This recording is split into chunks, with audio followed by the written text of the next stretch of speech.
About a week ago, all I wanted in the morning was a bowl of my favorite cereal. Turns out, it had been more than just a while since I had it, as the milk had already gone bad. I really hate to admit that this is a common occurrence in my house, but when you and your dad both have ADHD, there's not really much you can do. The last time this happened, it got me thinking about every single thing that this milk carton had seen. Every single time that I went up to the fridge and opened it in the hopes of some magical food reappearing and me being able to heat it up in the microwave, or the many times that I decided to make the same sausage and eggs breakfast, even though I'd much rather have a breakfast burrito from my favorite joint down the street. I know, seems a bit much, especially for something as trivial as a carton of milk, but there's something extraordinary about the life of this carton and how it ended up in my fridge and eventually in the trash. Hell, even just the shopping trip to get it was quite an experience. In fact, I feel like someone out there in the world could very well make a 12-minute short that documents an average shopping trip and somehow, through the various items and people that you encounter, tell the entire story in excruciating detail of what it means to live through the human experience. While this is a nice idea on paper, it seems that someone's already beat me to it.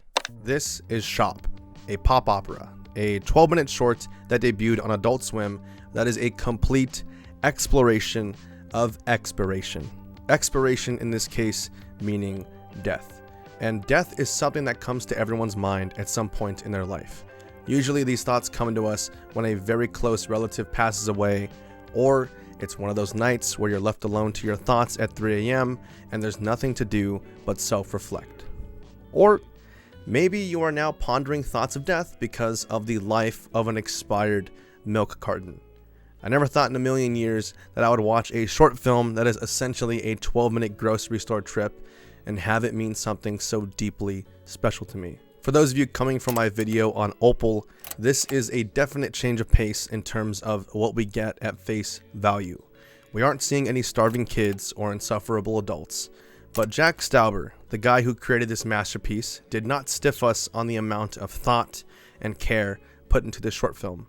In fact, this one might have even a little more to it when you care to look deep enough. And although I feel like he needs no introduction at this point, in the off chance you're brand new to all this and don't know Jack Stauber, he is well known for making all things weirdcore and comforting with a touch of disturbing. In fact, you might already know him because he is no stranger to his music going viral on TikTok due to his unique and signature sound that never fails to disappoint. Beer's falling down at the party. Something that is exactly the case when it comes to his lesser-known work, like Shop, a pop opera, an entire short that takes you through the basic shopping of our protagonist and through the items and the people that he meets, shows what it means to live through the human experience. We start this short by being treated to one of the catchiest intros I've honestly ever heard, which is immediately followed up by our nameless protagonist struggling to choose between which free sample he'd like to try. And this is where we get hit with our first metaphor on life, and its inevitable expiration date that we all have.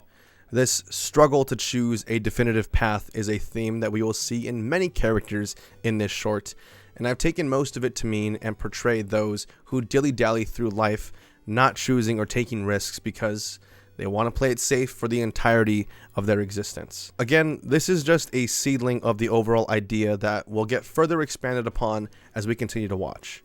So we follow this man as we get introduced to the shopping list that will make up the majority of the score for this short. And the first one up is what gave me the idea for the title of this video, and honestly the one that affected me the most. But just before we get to our expired milk, we are interrupted by this elderly woman who is clearly on the brink of death just based on her appearance and the fact that she's living off an oxygen tank. I care to point this out because it plays into the entire meaning of this little interaction. So the woman asks our protagonist if they can grab her the pecan cookies that are on the top shelf. He mistakenly grabs the wrong ones, leading to a little meltdown to which our protagonist is told that the woman has never even had the kind that he gave her by mistake. He makes a small comment stating, "Well, you should try them. They're actually quite good." And the elderly woman states, "I'll try it some other time." And this seemingly small statement says a lot about the character that we're looking at. the type of person who leads a life being absolutely content with their comfort zone, never choosing to deviate from that even just a little bit. Something as simple as trying a new box of cookies is way too far out of their comfort zone to fathom, and they just put it off saying, we'll try it some other time. And there's a whole world of excitement out there if she would just give it a try. And who knows, maybe these new cookies were even better than the ones that she already loves. And this was something that resonated with me a lot, but we're going to keep our summary going and touch on this much, much later. As the man is about to give her the correct cookies, she disappears, obviously alluding to the fact that these kinds of people always end up dying before trying that new thing that they swore they would. And this is where we finally acquire item number 1 on the list. Then we get dropped into one of the best songs on this short. A song dedicated to the life of this expired milk, questioning everything the milk did, from its days spent on the shelf to asking if its life was once spent alone or spent in the comfort of others, inching itself ever closer to the inevitable expiration date that we are all destined for. Closing the song off with this one profound line: the grocery list goes on. Just another way of saying that no matter how meaningful, successful, or amazing your life might or might not have been, life goes on without you, whether you want it to or not. And it's quite funny because he moves on to a new milk that isn't expired almost immediately after just having this existential crisis over this old milk, further exemplifying my point. Life goes on. You move on to the new and get rid of the old. And then we get to the next one on the list, which in this case happens to be bread. He strolls up to the bread aisle and his attention is brought to the extremely overdone artisanal bread. As he's digesting what he's reading, he is interrupted by this pompous man shaped like the artisanal loaf of bread that grabs the one that he is looking at. The fancy bread man says thank you and pardon me for the sudden interruption, which our protagonist asks if the bread is good for sandwiches. This makes the bread man laugh as he reveals this bread is what he uses for his dog, and that he could never fathom trying to eat this for himself. The only edible bread is the one that he gets from a place called Ron Santos.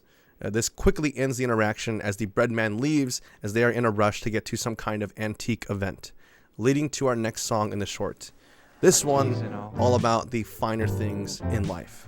As Jack relents about daydreaming of living in an artisanal house with an artisanal wife, an artisanal car, living what he calls the artisanal life.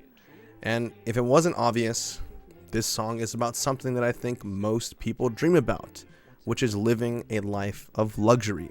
We are all guilty of wanting the finer things in life, and some of us will stop at nothing to get there, even if it means faking it for a while. And that's mainly what I took away from this song, as I feel as though the lyrics reflect this thought process perfectly. When you end up living this kind of fake, lavish life that you can't afford and needing people's opinions of you to be nothing but the best, it's really hard to draw the line between your fake life and you. What is an artisanal me? Who are you really? When you try to be someone you're not for long enough, where does the fake you and the real you begin? Where do my clothes end, as Jack puts it? Which ones are my artisanal friends? Who are the people that I keep close enough that from appearance alone are able to express that I live this kind of lavish life? This exact thought is literally expressed in the lines following. Do I impress you with my dress? Or when Jack sings and I let my things talk for me? It's a clear jab at how much value is put onto objects that supposedly hold status. Whether it be the kind of car you drive or the phone you answer.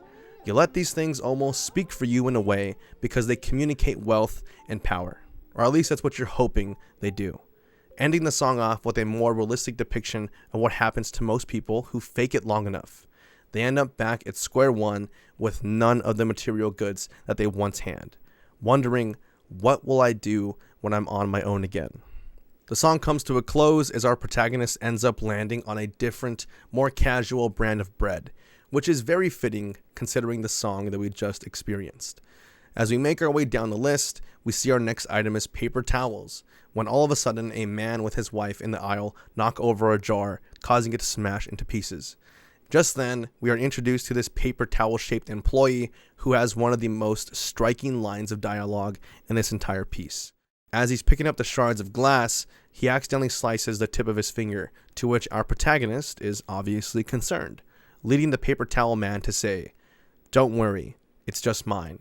And although my interpretation might not seem clear right now, this line speaks to me on how any type of mess in life, whether it's you picking up the pieces of someone else's mess or if it's just your own, whatever ends up happening in the process is yours to deal with. The jar was not broken because of this employee, yet it's him who has to deal with the pain. And just because I cover morbid topics, it reminded me much of how people will cause the death of others, whether it's directly or indirectly, and then leave those related to the victim to deal with the pain alone, because that pain will only ever truly be theirs and theirs alone. So yeah, this one line was incredible, especially paired with what follows. And then the paper towel man hits us with this banger of a quote. "This glass shattered instantly, but it would take someone like you or me days, maybe weeks, to put it back together to how it was, and still it will never be the same." There's a lot to unpack there, but at the core of the message, this is commentating on the healing process, especially after a traumatic event, whether that be surviving an abusive household, losing the life of a loved one, or any of the other millions of reasons to have a mess to clean up. One of my favorite analogies for the healing process is taking a piece of paper and crumpling it. No matter how hard you try to undo the damage that you've just done, you will never be able to get it perfectly flat again. Even if I break out the old iron, there's still going to be pieces torn or folded in such a manner that it's unrepairable. And that is how many of life's trials and tribulations will leave you. No matter how good you are at cleaning up messes, you will never truly be the same. And then in an instant, this deep trance of a thought is completely thrown out the window at the start of this next song. Jack describes these messes as irreversible and unstoppable, which is entirely true. Like the example I gave with the paper, once you've been broken, it leaves you with a lasting scar, whether you know it or not. How can I contain this endless spreading bane?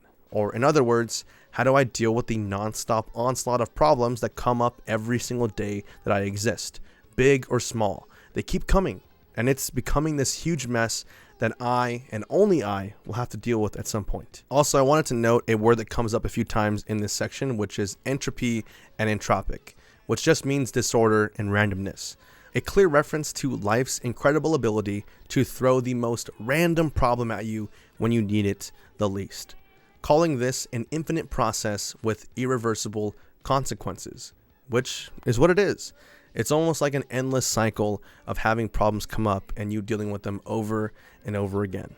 And every single problem you swipe out of the way and figure out leaves you just a little bit more broken each time. Then comes the end of the song, which is not what I expected either, as usually Jack seems to spiral further into madness the longer his songs go on. But with this one, he accepts the issue at hand and realizes that there isn't one right way to deal with your pain. Guess it's out of my hands, when nothing has a proper exit plan. Ending our song with our main man grabbing an indestructible rag instead of the paper towels. And grabbing the rag instead of the paper towels as intended is pretty significant in this moment. I interpreted this to mean that we now have better tools to deal with the messes that life will throw our way. Instead of using old paper towels that will get thrown away after each use, we're able to reuse this rag over and over again. And although it won't look the same after a few years, and might even get a few tears here and there, it will still remain a rag. Comparable to how a person who attains proper emotional intelligence is able to mostly remain the same person that they are at their core, albeit with a few changes here and there as life throws its trials at them. While a person without proper emotional control will simply let life run their emotions rampant, changing them severely from moment to moment. The next item on the list is Oatmeal, as we bump into Oatmeal, who happens to be this dude that is incredibly anxious about not wasting any of the time that he has. And this is illustrated through the dialogue. The two share a short conversation to which the oatmeal-shaped man ends it, explaining that now that he has talked to our protagonist, he has to forego getting peas, bagels, and peanut butter because of the time that it took to explain everything to him. Our main man tries to assure him by asking him why he doesn't simply plan for accidents like this, to which the oatmeal man says he's been meaning to, but hasn't got the time to do it. Which is ironic because he somehow has time to plan everything else, but not the time to plan for the unexpected. And this can be interpreted in many ways. The first thought that I had when talking about this part was those people in life who always have to claim victim to feel good about themselves. They almost always somehow choose the more stressful, harder path when they could have easily have chosen the easy, stress-free one. But they don't. They never do. Either because they want the attention to feel important or simply are too content with the chaos that is their life. Another way of looking at this is that feeling that I've experienced once or twice now, which is when you start feeling like life is just too much and you wake up and you're always busy doing stuff every single day. Speaking from my own life, my girlfriend and I recently downloaded this calendar app so that we could better plan out basically everything. And within a few weeks of using it, I had a mental breakdown about it because I could see exactly how my free time was going to be spent in 2 weeks. And it gave me this anxiety rush of feeling like I'm constantly busy, like I would never have time for a second thought to myself, and that if I had just simply planned better, this feeling would go away.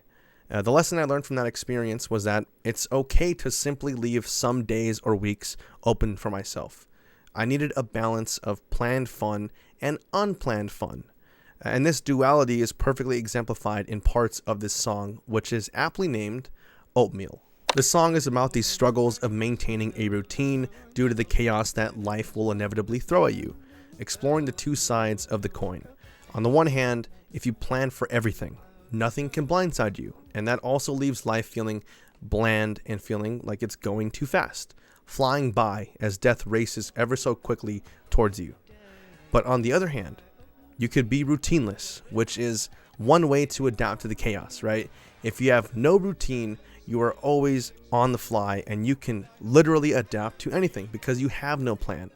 And it also makes you feel as though life is moving slower because there's always something new happening. Or as Jack puts it, he calls time his master. And in this other half, he says that you could be routineless without a master. And it's just like I had explained before about how stressed I became when I planned for too much fun. A bit of chaos and a bit of organization is necessary to enrich one's life. And this is even shown in the item in which our main man receives. It's oatmeal, but look at what kind it is. Mystery flavor. A perfect example of planning with a bit of purposely induced chaos. Our protagonist planned his next 3 breakfast meals as oatmeal, but each one will be unique and new. And this brings us to the next item on the list, coffee. As our main man is walking himself to the coffee aisle, he runs into this lady with a coffee cup shaped head who is absolutely wired. Unlike most of the others who've come before her, I feel like the coffee lady's dialogue isn't as nuanced and it's more straightforward. And it's because of what her entire dialogue says rather than the bits and pieces of it say.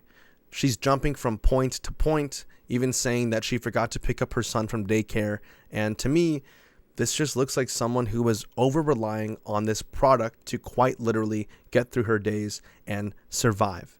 She goes from this overly excited, jumpy person to this lump of a woman in a matter of seconds. There was a good argument for this song being specifically about coffee addiction because as someone who used to drive over to the same coffee place at the same time every day for a year like clockwork, this reminds me of myself, constantly needing this stimulation to get myself through the day. Otherwise, I would actually feel like this.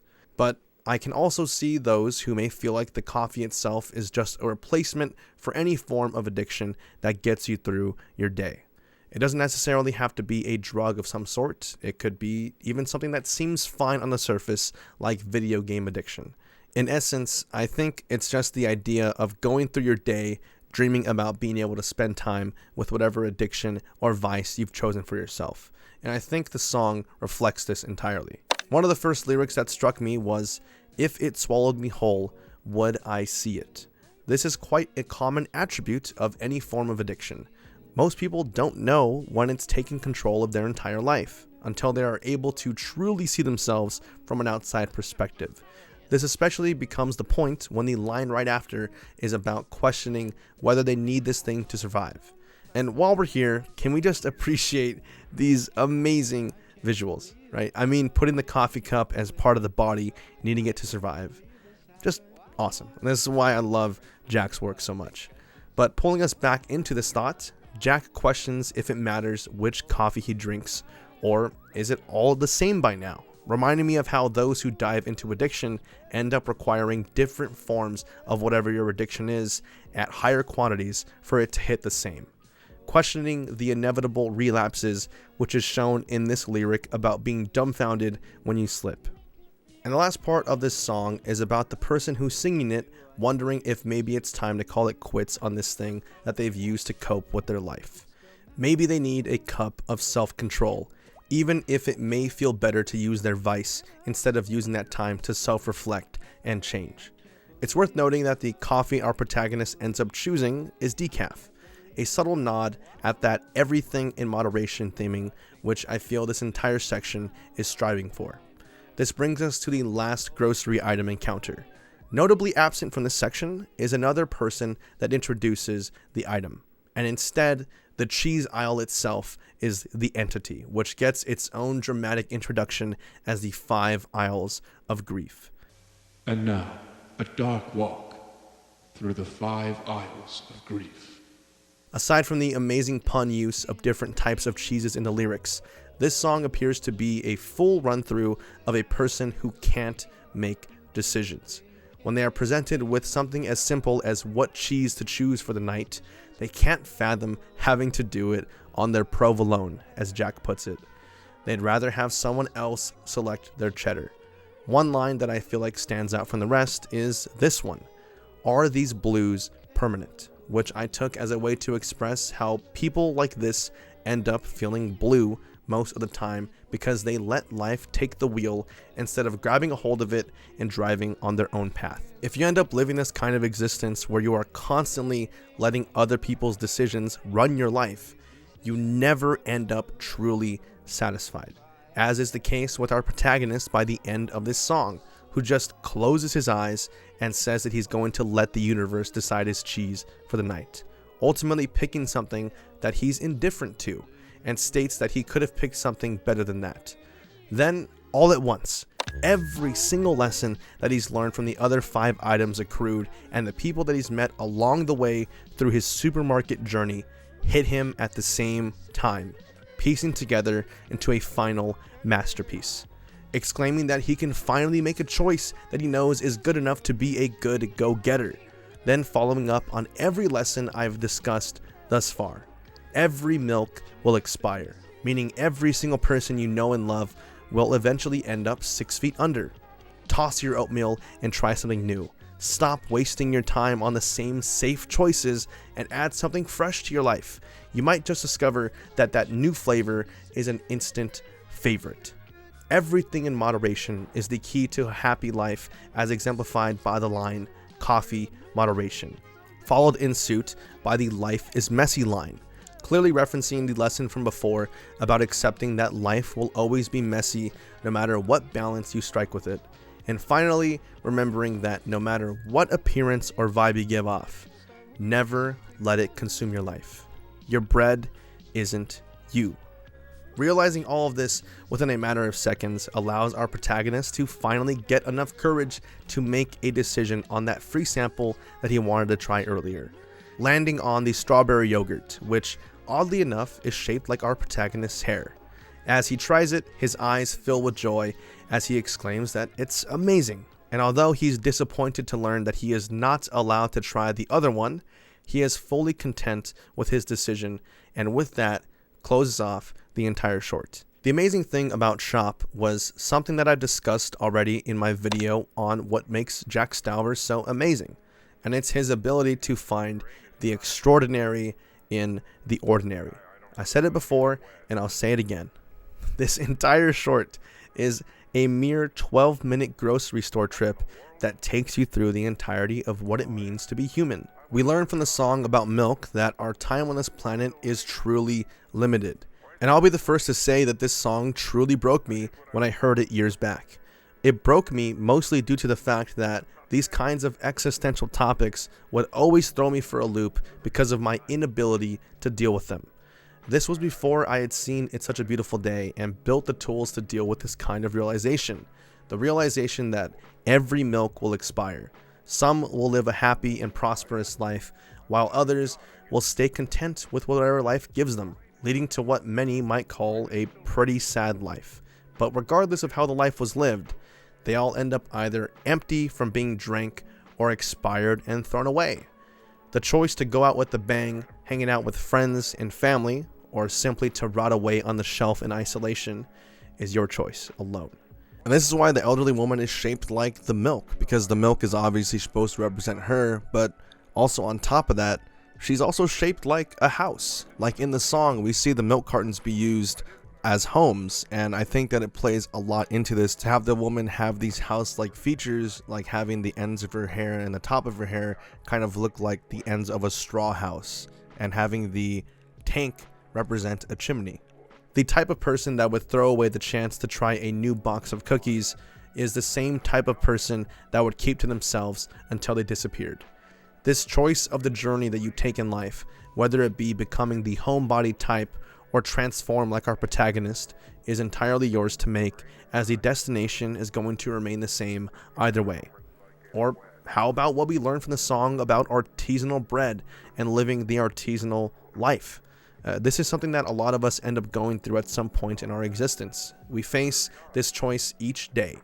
Every single time that we put on our clothes and our attitude and walk out the door, we have this choice to care about our outward appearance. And for some, this outward appearance matters more than others. A lot more, in fact, to the point that they will allow it to control their entire life. And then when something inevitably gets thrown their way that takes away their ability to maintain that lifestyle, they're left broken and feeling incomplete, or simply not like themselves. And it's because they allowed themselves to become like the bread man, tying their self-worth to something as trivial as bragging about what food they feed their dog, talking down to others who do not care to unhealthily see the value in things the way that they do, allowing something as small as a grocery store trip to be interrupted by their need to keep up this lifestyle, as exemplified by the bread man having to leave at once because there is an antique auction in town which forces him to leave the store. It's this line of thinking that can also contribute to the messes of life. Some messes are caused by a domino effect that trails off and puts you in the fray, like the man cleaning up the jar that he didn't break. And even if life starts throwing you these curveballs, whether it be you losing your job, experiencing a loss, or a heartbreak from a relationship, the fact of the matter is that these messes will continue to come up in your life no matter what you do. And the sooner that you accept that fact, the better. Because if you don't, you'll end up just like the Oatmeal man, overindulging in their anxiety and obsessive need to plan every possible thing they can think of. The more you plan, the more you're asking life to come in and stress you out. Just this week, I had some plans ruined. I had planned for the entirety of this month to see my girlfriend 3 days before Christmas so we could do our own little gift exchange. And as it ended up happening, my girlfriend got the flu the day before we were supposed to meet. And at first, I was absolutely crushed. And I spiraled over this one moment that I couldn't believe had been thrown my way at the last second. And as I let that thought consume me for a while, I ended up realizing what was more important was to be there for my sick partner who just needed somebody to care for them, and not someone who was going to waste every second clinging to this one plan that had been ruined.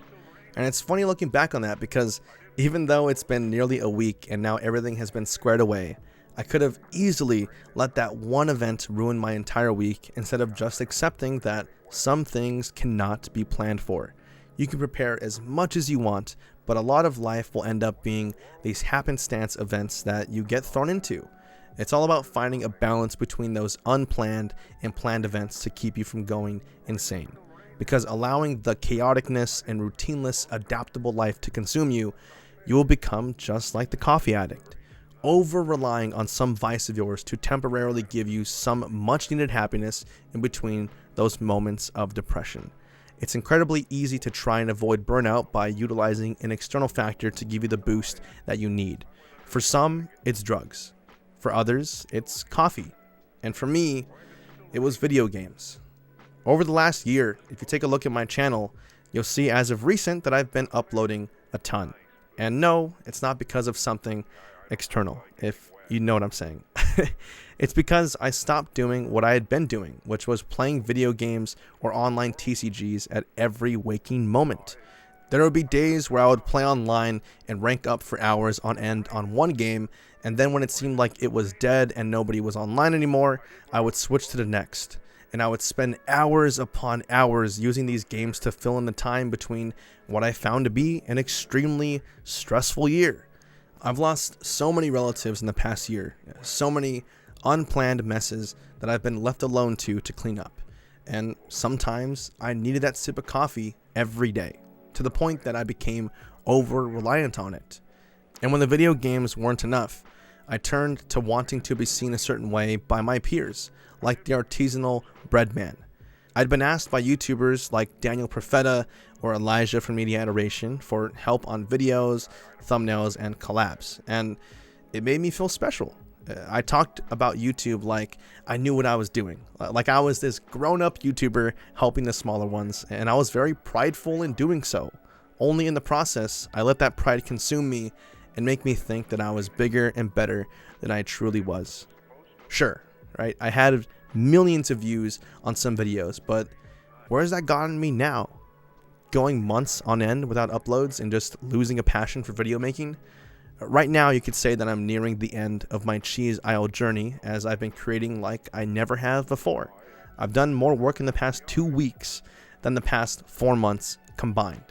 And a lot of that experience, as I've already described, can be related back to this silly little short about a guy who's learning about the world as he shops away. And I'd argue that many of you have stories of your own that may follow one or two or maybe more than a few of these songs. And the reason for that is because this short is so extremely relatable, which is a unique ability that Jack Stauber possesses, which is to take these seemingly ordinary occurrences and turn them into deep, explorative adventures that cause you to learn a lot about yourself. And this entire journey started off with that one expired milk carton that broke me more than I could have ever imagined. It caused me to reflect on my own life at the time, and watching it back more than a few years later, I see just how much this short was applicable the entire time. For those of you who are expecting me to have some kind of corny ending to all this, like I normally do, I don't this time. And maybe that's a good thing, a sign of new beginnings.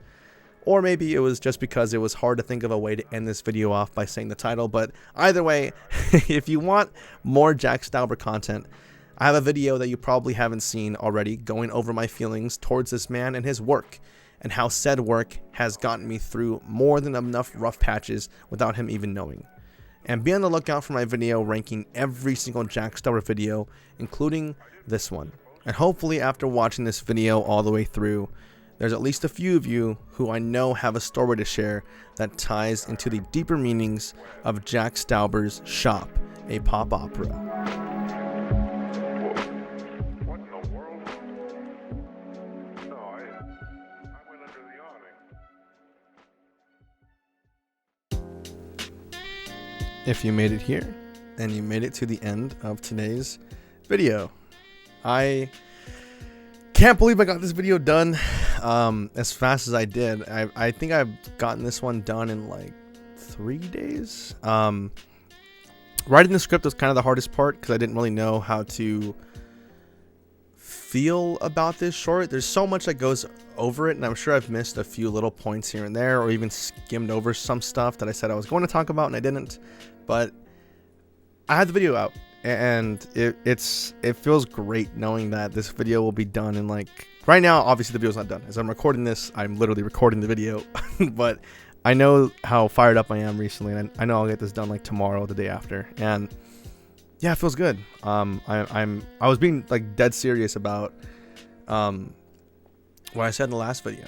I've had a lot of long talks with a lot of YouTuber buddies of mine, and I feel good. I feel like I haven't felt in years, and it's awesome. I feel like my normal self again, like how I was when I first started doing YouTube, and I was just like making cool stuff that I thought was neat. It's crazy too to think back to like the first video that like ever popped off. If you go back and watch like my Disturbed Media series, the first ever iceberg I had made that got big, like I think I didn't really understand Jack Stauber back then, and looking back, it's just so crazy to see how naive I used to be, and just how different I am now. Yeah, it is insane. I'll definitely be making more videos on not just stuff that's about Jack Stauber, but just like more of this like creepy art-ish stuff. Have some plans for some analog horror pieces coming out soon. Not my own, but just, you know, going over analog horrors that I like. There's one that I want to talk about that hasn't been talked about at all. I'm going to be doing a video on that soon. And yeah, things are looking up in 2025. I don't know when this video is going to be out. I think it should be out by before the end of the year. But if it's not, hello everyone in 2025. And with that, I will bring us to the patron shoutout. Thank you to everybody who is on screen. We've been getting a lot more people on the Patreon, which is kind of cool. Probably because I'm posting again and actually consistent. You guys are seeing that I am committed to doing videos again. Yeah, it's been awesome doing YouTube, and I love it. I've been loving every second of it after this hard year, man. It has been a really hard year. A lot of family issues that have now boiled over, and yeah, everyone that's on screen right now, you guys stuck with me through the entire thing that I was going through, and y'all are amazing. I do not expect anyone to stay on there. You have no reason to, and you all did. So thank you to everybody who is on the Patreon, and yeah, it goes a long way. As much as you don't think it does, it does pay some of my bills, and it helps. A little bit goes a long way, and if it's not going to my bills, it's going to like little stuff like I just bought this clock to kind of dress the setup a little bit. I've acquired the TV, this little thing in the background, like just stuff to make this area not look so plain. Bought a new camera lens in the past like year with money from the Patreon, so yeah, it does help. If it doesn't go to something that I absolutely need, it will go to something that makes the videos better. So if you want to support me and you love the videos that I make and you want to see me do more of them with better quality, go check me out there. You get 1 day early access, only $3 for basically everything on the Patreon except your name at the end. Yeah. Now, with all of that said, I will see you all in the next video. Thanks for watching.